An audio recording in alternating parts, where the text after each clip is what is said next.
Welcome.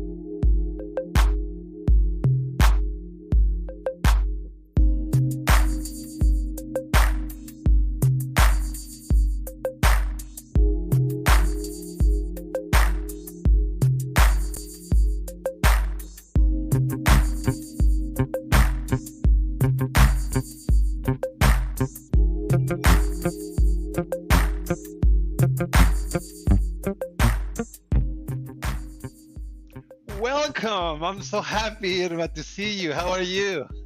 I'm doing well. We are live, Irma. We are live. I'm excited. This is all new to me. Yes, we're live through the platforms of Arizona Barrio Stories, also on Facebook and YouTube on the platform of AARP, Arizona Hispanic Connection. This is a new thing that Irma and I are going to try. We're just going to have a basic conversation, real nice and quick.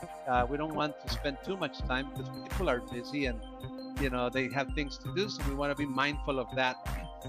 We're calling it, at least for now, a conversation, a brief conversation. So you're going to get to ask one question, and I'm going to get to ask one question, and that's it. We'll end the show. How about that? Deal? A deal. Perfect. Well, as you know, Irma and I are having conversations currently on the Arizona Barrio Stories platform. We're dealing with finances, and next week, instead of this show, it'll be the pre-recorded show on the second show that we've done on finances. So stay tuned. We invite you to join every Thursday at 2 p.m. And it'll be educational, and it'll be fun, conversational, etc. So Irma, let me start first, if you don't mind. I'll ask you the first question, and then you'll ask me your question, and then we'll finish. When I got to know about Arizona Barrio Stories, I immediately connected, because when I started the AARP Arizona Hispanic Connection Facebook effort, that what you are doing is exactly what I envisioned. It's just that it worked with you but not with me, because that's how things tend to happen. And I am so happy of all the development and the success that Arizona Barrio Stories is having. So I'm going to ask you the first question. Tell us how this started, and then how it has evolved, and how surprised are you of the success of Arizona Barrio Stories? Take it away. Well, thank you. Thank you, David. A lot of people don't know the background of Arizona Barrio Stories. So I'm going to begin with our founder and give him acclamates, Gil Bivens. He had envisioned this years ago, way before we even started the site. Gil was from a barrio called Golden Gate. Myself, I was further west. I was from a barrio called Harmon Park. And I had a tia that lived in Golden Gate. And I believe in the 70s, she was relocated. Her house was bought out. She was relocated to in the area of Encanto and 76th Avenue. And a lot of people in that area were relocated.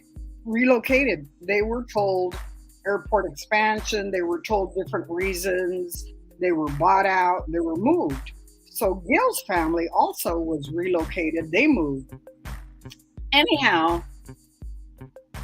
as it happened, Gil started thinking, wouldn't it be neat to have families and people reconnect? He said, I don't know how I would do this, but my thought is to have people reconnect and share stories. And so it kind of developed back then, but it was only a thought. It didn't go anywhere. It was just a thought. How would I do this? And he had thought, and he has a little bit of a media background.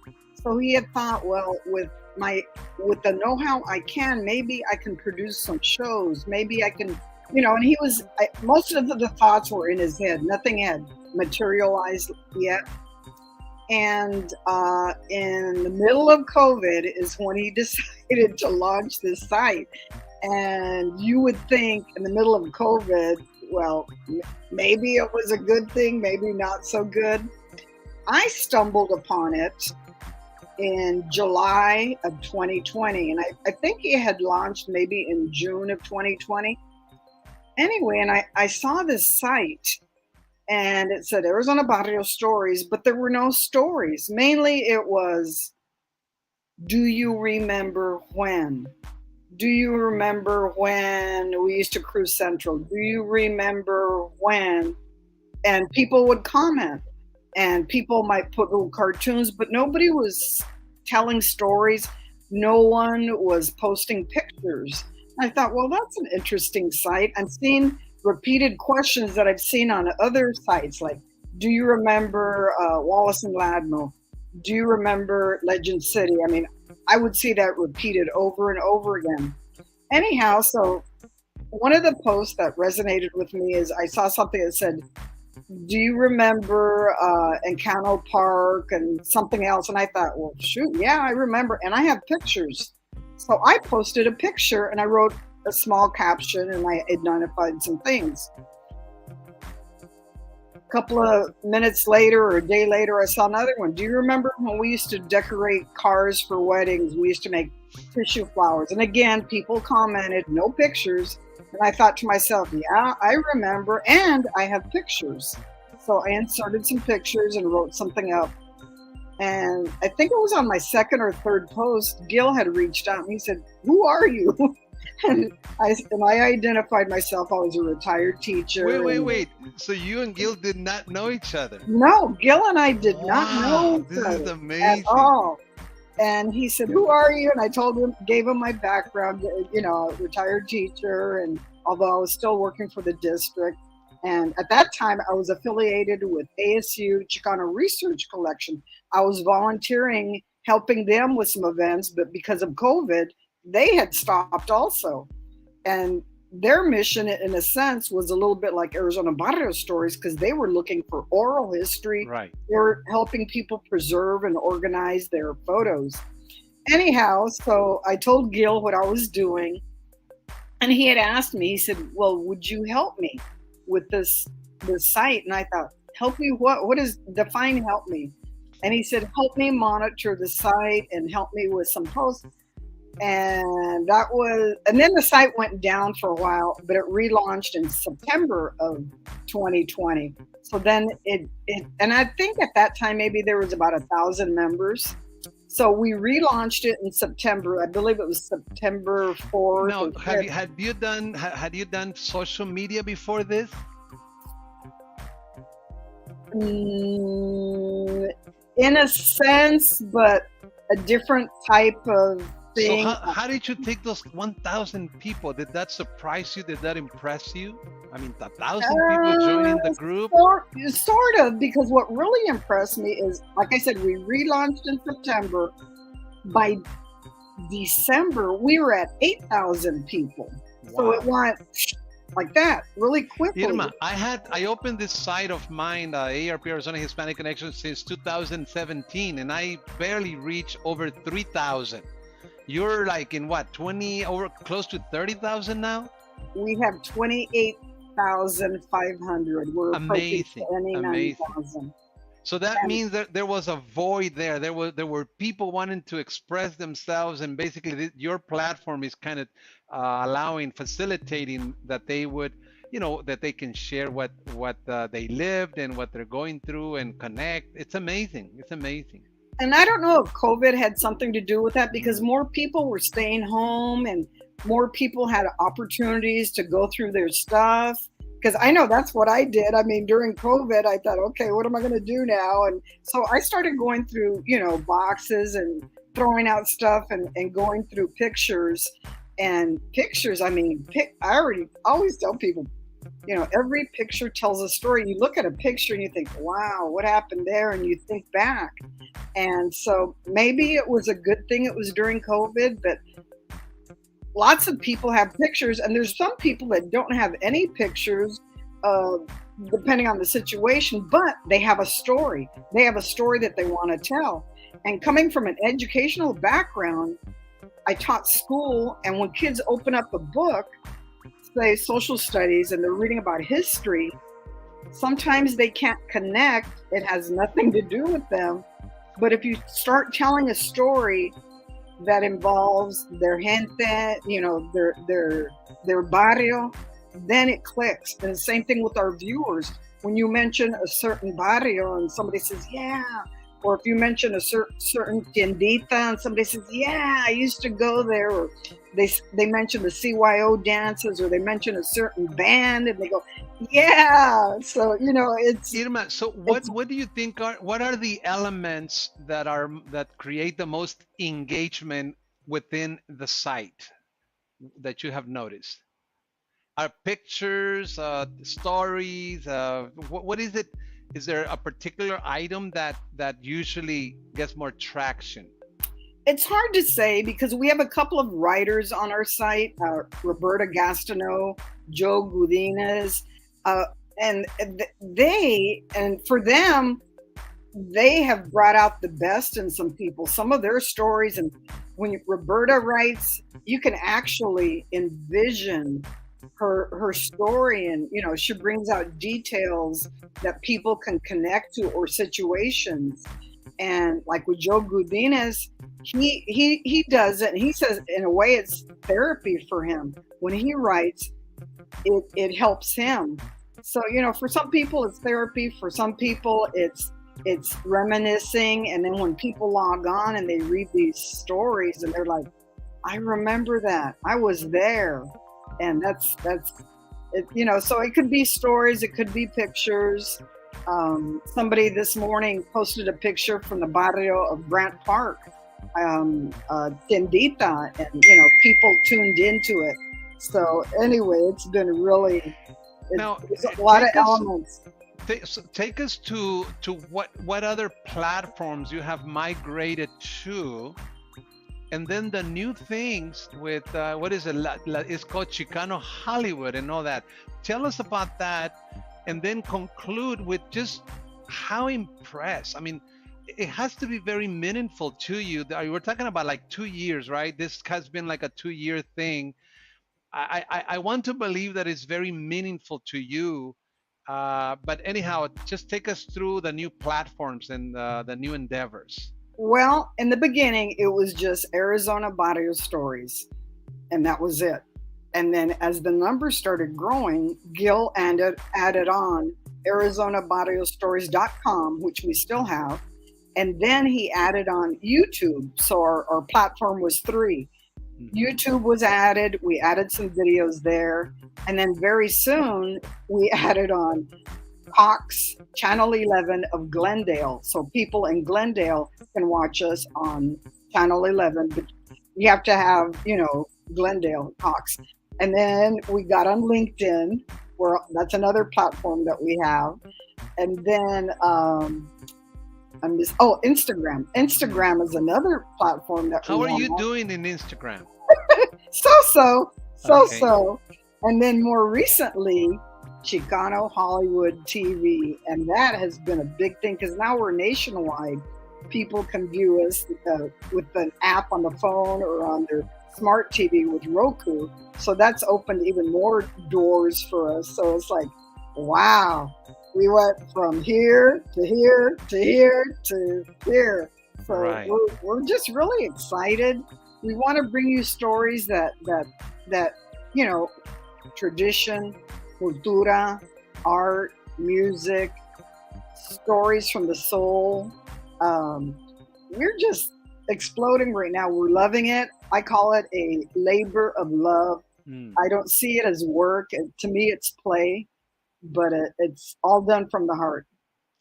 So, and what was your last question? Did you say? How impressed, how meaningful is it to you to be in the very center of this effort that is connecting people? And I mean, you're retired because you and I, have begun to know each other now that we're working together and putting or producing shows like this. And I know you're retired. What part of your retirement experience and satisfaction does this particular involvement with Arizona Barrio Stories is to you? It's very much like teaching. And I tell everybody, I retired officially on paper. I retired in June 21st, 2013. And it was a short retirement. 3 weeks later, I was called back, and I was a reading coach at a school. And then I thought, well, okay, I'll retire again. And the district needed me to help out with servicing gifted students. And then the district asked me to help out with testing. And then I tell everybody, it's like the mafia. They keep bringing you back in. And then I ended up working a culinary arts program at the school that I was at for 32 years. And it was very, fulfilling. What I'm doing now is very, very fulfilling. I wake up every morning and I know that my thing is to try to touch somebody, to try to make them smile. If I make them smile, my day is done. If I can bring back a memory and and it resonates with them and it touches their heart, I've done my job. And that's what I was going to do. That this has to be, part of your daily life. I mean, when you get up, it's there, right? It's automatic. Yes. Let's conclude. Let's conclude the conversation. I'm not going to allow you to ask the question you were going to ask me, because of time, because we're already on the 17th minute, which is perfectly fine. We're doing this live, and we're very flexible. Whatever happens, that's fine. But I just want you to say a little bit more about the invisible man or person that is behind all this, that you hardly see him, and that's Gil Vivens. I tell everybody, if you wanted to give him a shout out, what would you say? First of all, he has 100 pots on the burner. I don't know if you remember in The Wizard of Oz, there was a man, the wizard was behind the curtain. That's Gil. He's behind the curtain. He does so many things. He has so many ideas. And when he calls, it's like, Irma, let's do this. And I'm like, what? Don't you have enough to do? And this is his part-time thing. I mean, he doesn't, or actually not even his part-time thing, his kind of hobby, because he has a full-time job, doesn't he? He lives and breathes Arizona Barrio stories. He is the madness behind this. He deserves all acclamations. He is just awesome. I can't say enough. He's a true and visionary. He has more plans for us coming up. And every time he says, oh, we're going to do this, and I'm thinking like, really? We are? And that was going to be my next question. What is next? But we'll leave that for another time. You have gotten messages from Facebook user. It doesn't give the name, but it says Go Irma, and then you have another one, Go Gil. So thank you for those that have written comments. We're going to end the program.